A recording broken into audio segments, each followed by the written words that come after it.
नमस्कार। नौकरी करने वालों के लिए ग्रेच्युटी उनकी फाइनेंशियल सिक्योरिटी का एक बहुत ज़रूरी हिस्सा होता है। लेकिन 1 अप्रैल 2026 से जो भारत के नए लेबर कोड लागू होने वाले हैं, उन्होंने ग्रेच्युटी का पूरा खेल ही बदल कर रख दिया है। सुनने में तो ये बहुत अच्छा लगता है कि ग्रेच्युटी अब ज्यादा मिलेगी, लेकिन क्या ये बदलाव वाकई कर्मचारियों के लिए फायदेमंद हैं या फिर इनके पीछे कोई ऐसा पेंच है जो जेब पर भारी पड़ सकता है? तो चलिए आज इसी की गहराई में उतरते हैं और देखते हैं कि माजरा क्या है। ठीक है, तो सबसे पहले बात करते हैं उस अच्छी खबर की, वो बदलाव जिसकी चर्चा सबसे ज्यादा हो रही है। इस बदलाव ने कुछ खास कर्मचारियों के लिए ग्रेच्युटी पाने का इंतजार काफी हद तक कम कर दिया है।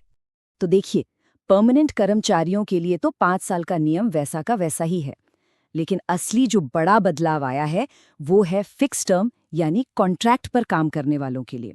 जहां पहले उन्हें भी 5 साल का लंबा इंतजार करना पड़ता था, वहीं अब वो सिर्फ 1 साल की सर्विस के बाद ही ग्रेच्युटी के हकदार हो जाएंगे। लेकिन यहाँ एक बात पर गौर करना बहुत जरूरी है। ये नियम बहुत सख्त है। मतलब अगर किसी ने 11 महीने और 29 दिन भी काम किया, यानी 1 साल पूरा होने से सिर्फ 1 दिन भी कम, तो उसे कोई ग्रेच्युटी नहीं मिलेगी। 0। 1 साल पूरा करना ही होगा। अच्छा, ये तो हुई पात्रता की बात। अब आते हैं उस बदलाव पर जिससे कागज पर ग्रेच्युटी की रकम ज्यादा दिखने वाली है। पहले क्या होता था? ग्रेच्युटी की गणना सिर्फ बेसिक सैलरी और महंगाई भत्ते यानी डीए पर की जाती थी। लेकिन अब नए नियमों में वेतन की परिभाषा ही बदल दी गई है। अब इसमें बेसिक और डीए के साथ साथ कई दूसरे अलाउंस भी जोड़े जाएंगे, जिससे ग्रेच्युटी की कैलकुलेशन का बेस ही बड़ा हो जाएगा। और यहीं से असली खेल शुरू होता है। नए कोड में एक 50% का नियम भी डाला गया है। इसका मतलब ये है कि अगर किसी की टोटल सैलरी में अलाउंस का हिस्सा 50% से ज्यादा है, तो वो जो एक्स्ट्रा अमाउंट है उसे बेसिक पे में जोड़ दिया जाएगा। सीधे शब्दों में कहें तो ग्रेच्युटी की रकम और भी ज्यादा बढ़ जाएगी।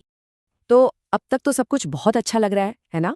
ग्रेच्युटी पहले से ज्यादा मिलेगी, लेकिन यही कहानी में एक ट्विस्ट है, एक बड़ा और छिपा हुआ पेच, और वो है टैक्स का। असल में दिक्कत ये है कि सरकार ने लेबर कोड तो अपडेट कर दिए, लेकिन इनकम टैक्स एक्ट के वो नियम जो ग्रेच्युटी पर टैक्स छूट की बात करते हैं, वो अभी भी पुराने ही हैं। उनमें कोई बदलाव नहीं किया गया है। चलिए इसे एक छोटे से उदाहरण से समझते हैं। मान लीजिए पुराने नियमों के हिसाब से किसी की ग्रेच्युटी बनी 1 लाख रुपए। ये पूरी की पूरी टैक्स फ्री होती थी, कोई टैक्स नहीं लगता था।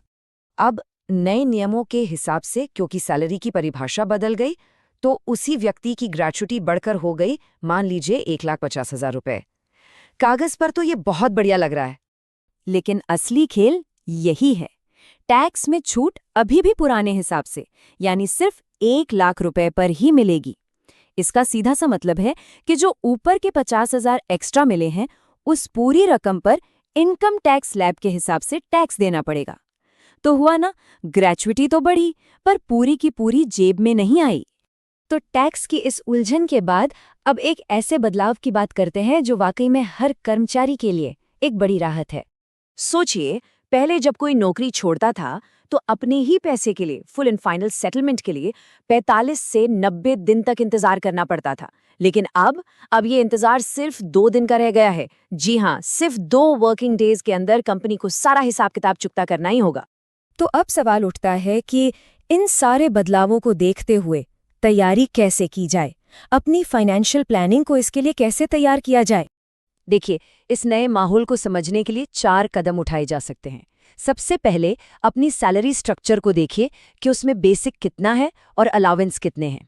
दूसरा, अगर कोई कॉन्ट्रैक्ट पर है तो ये पक्का करना कि 1 साल पूरा हो। तीसरा, जो ग्रेच्युटी ज्यादा मिलेगी उस पर लगने वाले टैक्स के लिए पहले से प्लानिंग करके चलना। और चौथा, अपनी कंपनी की एचआर पॉलिसी को अच्छी तरह पढ़ना और समझना ताकि कोई सरप्राइज ना मिले। तो कुल मिलाकर देखिए तो नए लेबर कोड में कुछ चीजें अच्छी हैं, खासकर कॉन्ट्रैक्ट पर काम करने वालों के लिए। लेकिन हाँ, टैक्स वाला मामला थोड़ा पेचीदा जरूर है। और याद रखने वाली बात यह है कि नियम तो बदलते रहेंगे, पर सही जानकारी हो तो किसी भी बदलाव को अपने फायदे में इस्तेमाल किया जा सकता है।